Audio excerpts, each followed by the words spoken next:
Welcome back to another episode of Behind Our Lens. This is our first episode of 2024. I'm Steph. And I'm Jess, and we're going to catch you up on everything that we've been up to starting off this year, including NHL All Star Weekend, the shows that we've been going to, red carpets, and lots of interviews. Let's get started.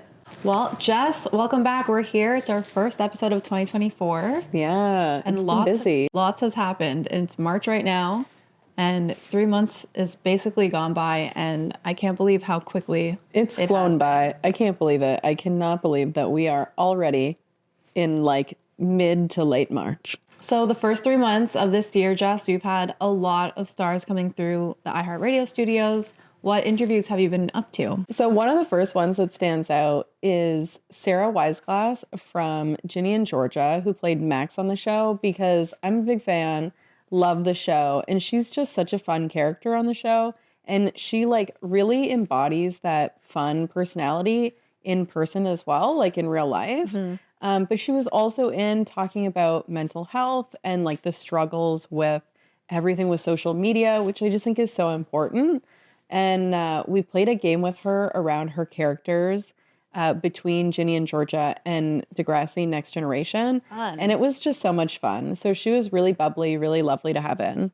Nice. Speaking of TV and film, we've been seeing lots more pop up on that side. So we actually got to go to the red carpet for Fitting In.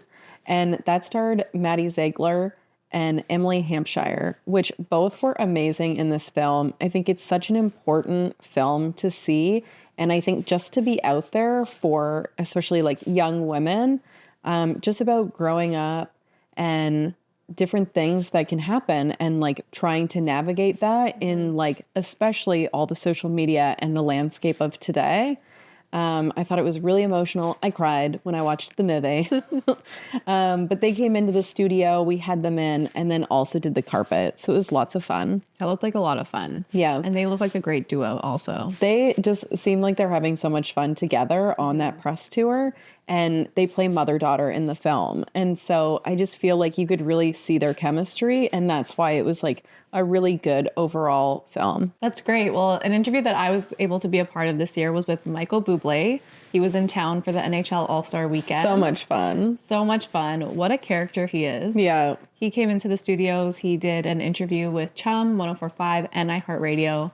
And we got to film him for both of those. Yeah. And he's just such a character. He literally started the interview before he even walked into the studio. Yeah.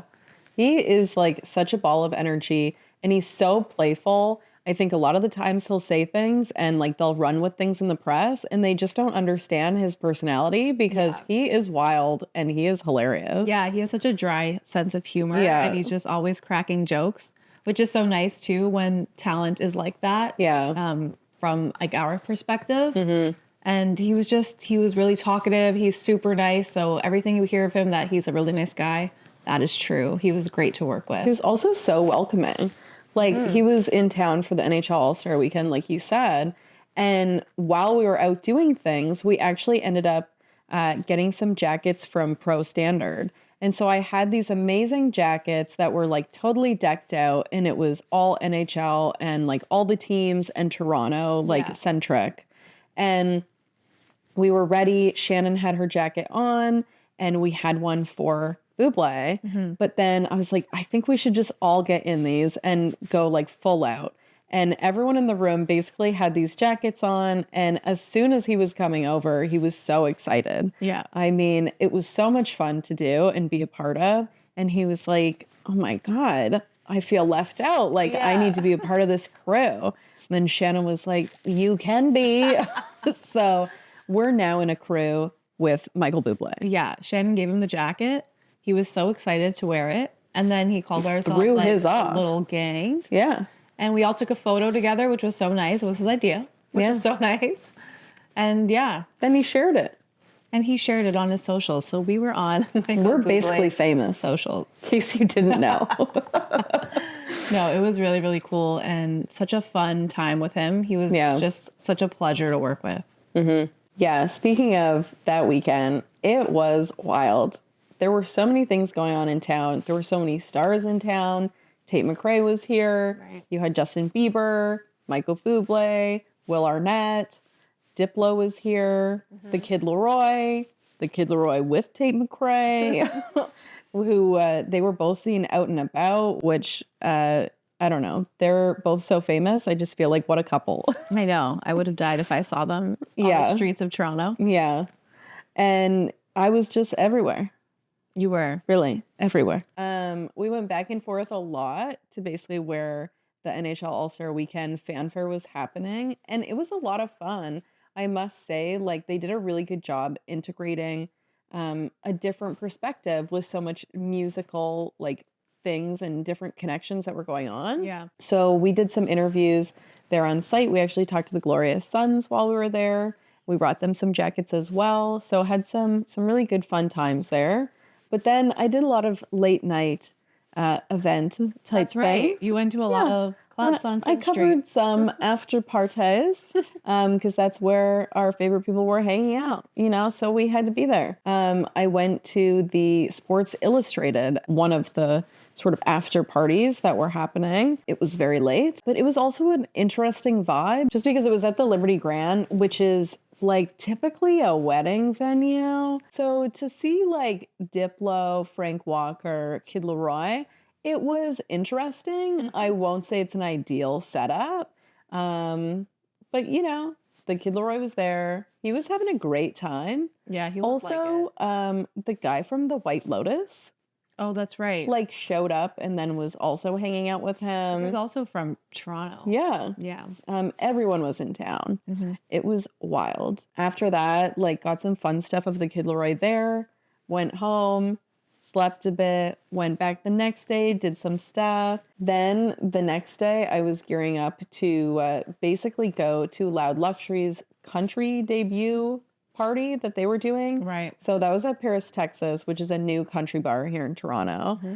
And it was very packed, very tight in there, but they were having so much fun. It was great. It was such a fun time. And I also brought them some jackets. So it was just Christmas for everyone. And I was delivering. It looked like a lot of fun. I was very tired. I had to like nap midday every day. Yeah. So I mean, I hope you did. Yeah, I did. I napped.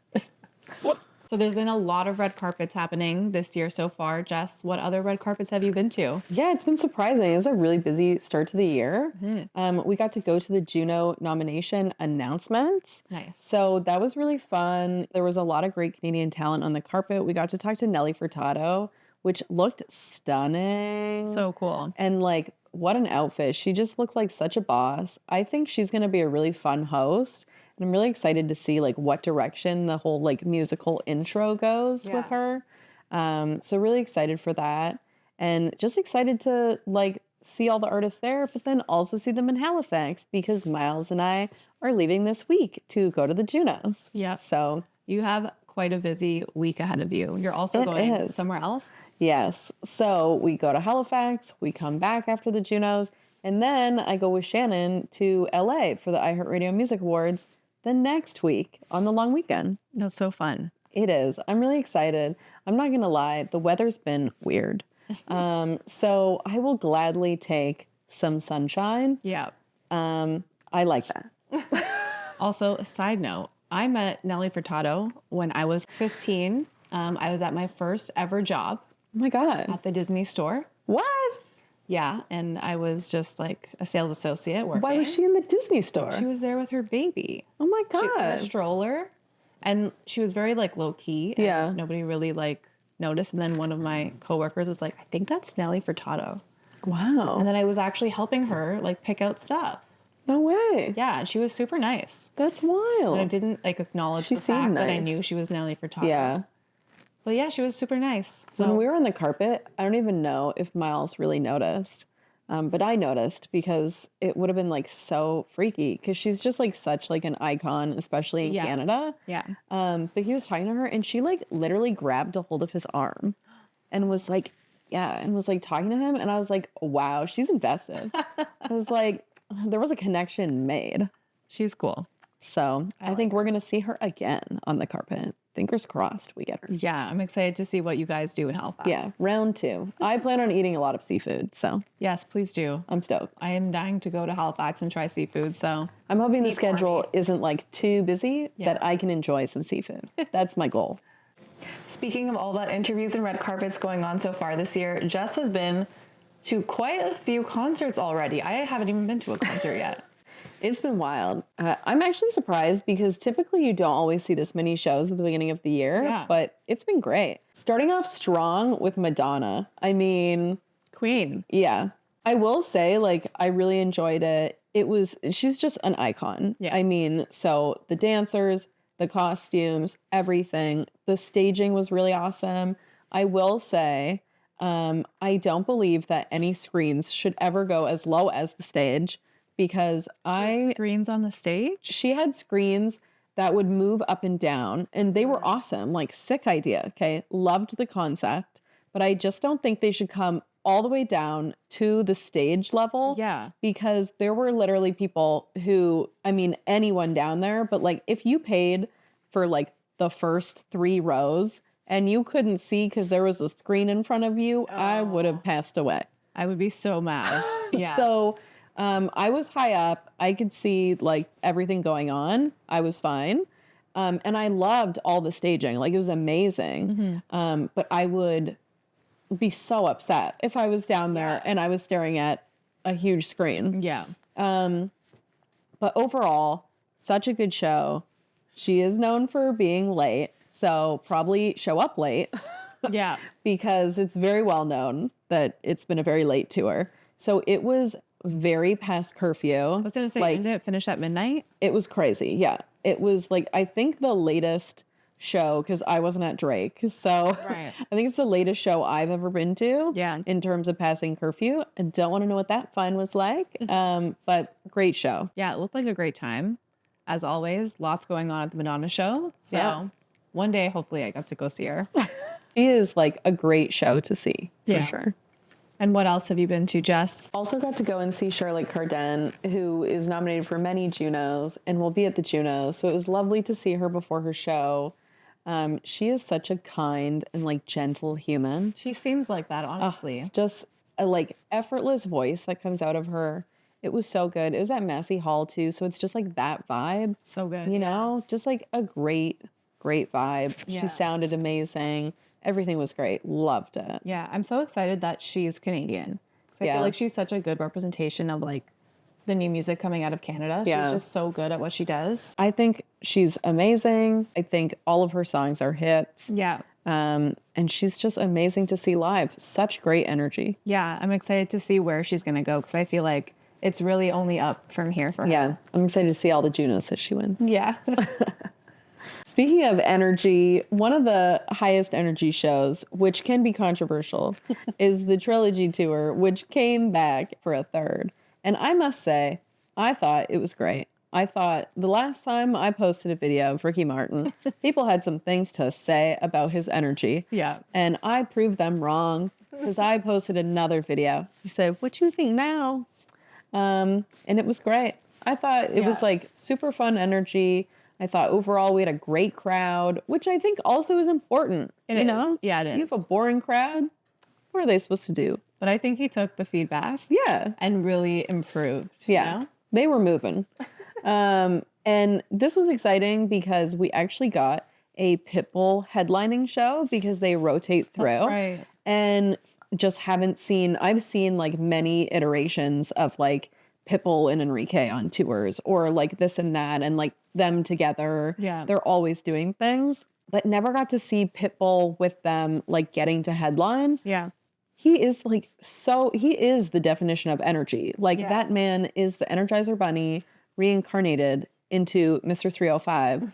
Dale. Like, Honestly, I feel like Pitbull should be headlining the whole tour. Yeah. Like, no shade to Ricky and Enrique, but like Yeah. Pitbull's the headliner. And like he should just be the and he's headliner. just giving the most. Yeah. Like I will say, Enrique gave more. Okay. He gave more to me that night.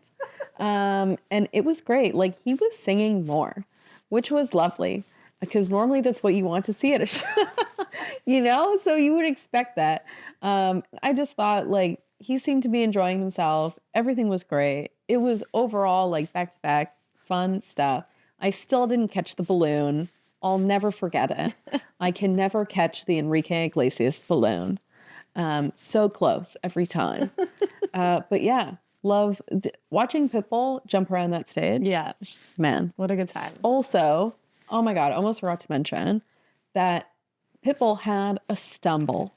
And instead of just like continuing, he called himself out on the stumble and restarted the song. Wow. Which is like a boss move. Like a stumble, like he fell or his words? He dropped the microphone. Oh. So literally, song starts. Okay, imagine this. The band is playing.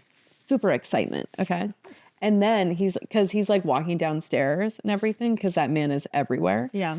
And there goes the mic. Oh, no. And so the band isn't just gonna like go silent. Yeah. So they continue. Pitbull is like, no, like stop. And then he like gives this amazing speech like he does, like life is life, inspiration is inspiration. I effed up, I dropped that microphone, but we gotta like pick up and restart our lives, basically. He should just have a TED Talk for anything. He really should. Like, inspirational man. Oh my God. So, yeah, he called himself out and he did better. Love Pitbull. Yeah. Amazing. Well, then also, Chelsea Cutler came to town. I love Chelsea Cutler. Yeah. Totally different vibe. Much different vibe than Pitbull, Enrique, and Ricky. But again, and this was nice too. I've been at like every venue. I've just really been have. making the rounds.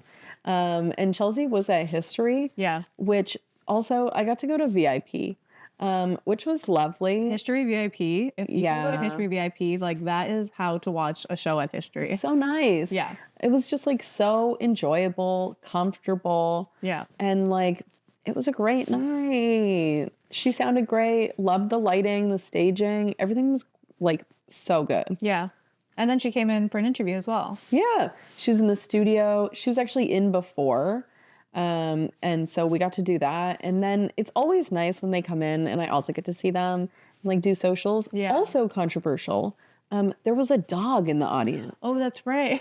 Yeah. That's right. Which was really confusing. And it was, the dog was in the audience in like the front in row. the pit, like the GA pit. Like one of the first few rows. Yeah. It's like, People had some things to say. how long have you been there? How did you get the dog in? Is it like So many a questions. service dog? And if so, like it probably shouldn't be in the pit. It would have to be a service dog to get in. I would think so. I don't see them just letting someone walk in with a dog. But how are you going to be in the pit with your dog? That's what people were saying online. Strange. But this is the power of TikTok, okay? How psychotic is this? So I posted this on iHeart, and I kid you not, like the first comment on the video was like, "That's my dog." Yeah, that's crazy. And I was like, I'm sorry, what? Like, it's not like I tagged them. Just like instantly served to the person whose dog it was. How Like, does it know? That's crazy. Strange. Yeah, Strange. crazy stuff. Well, last concert you've been to, which just happened, Zach Bryan. Yeah, which is just like astonishing to me.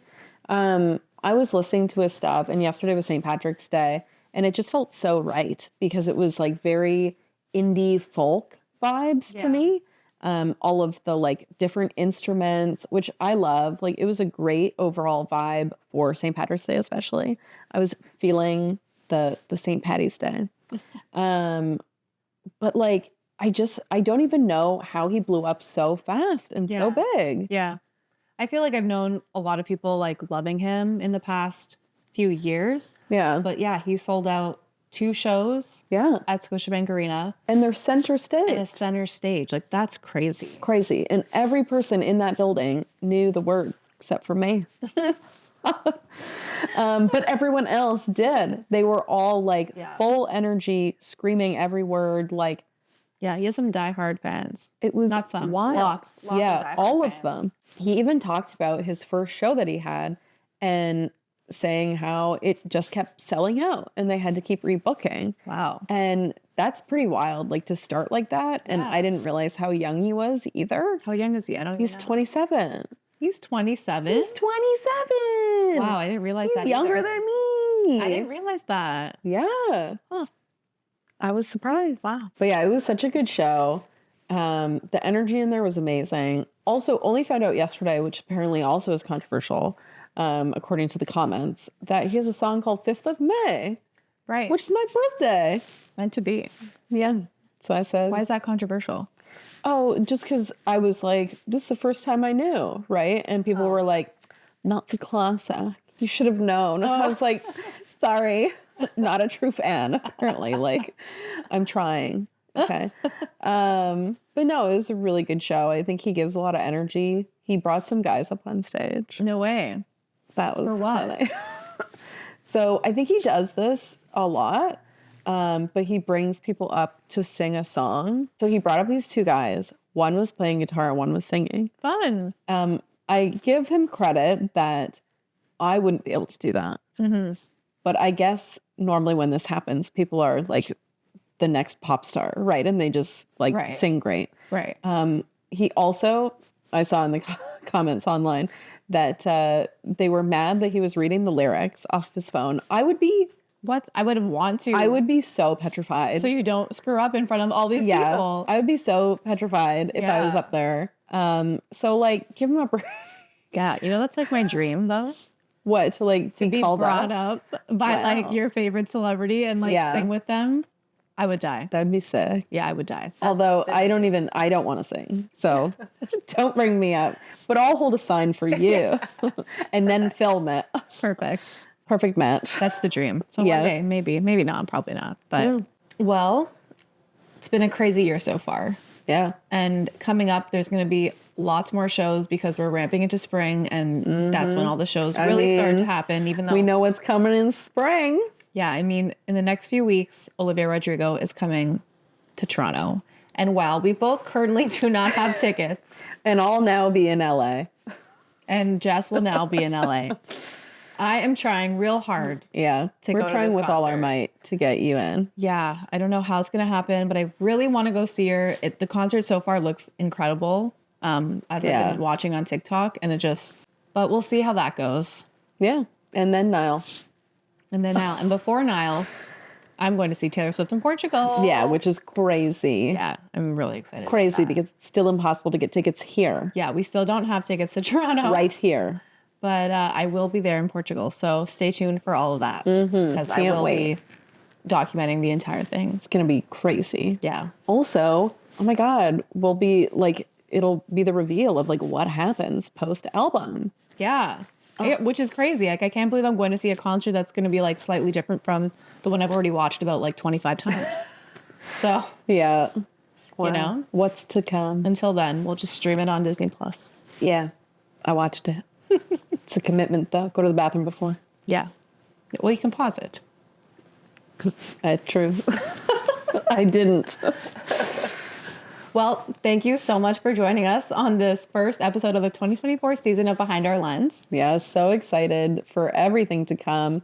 And stay tuned for all the Junos, iHeartRadio Music Awards, hopefully Olivia Rodrigo, everything to come. And hopefully we'll be able to do some more interviews this year so we can deep dive into people that we really admire and get a history of what they're doing in their career. Follow us at Behind Our Lens Pod for everything coming. See you next time. Bye.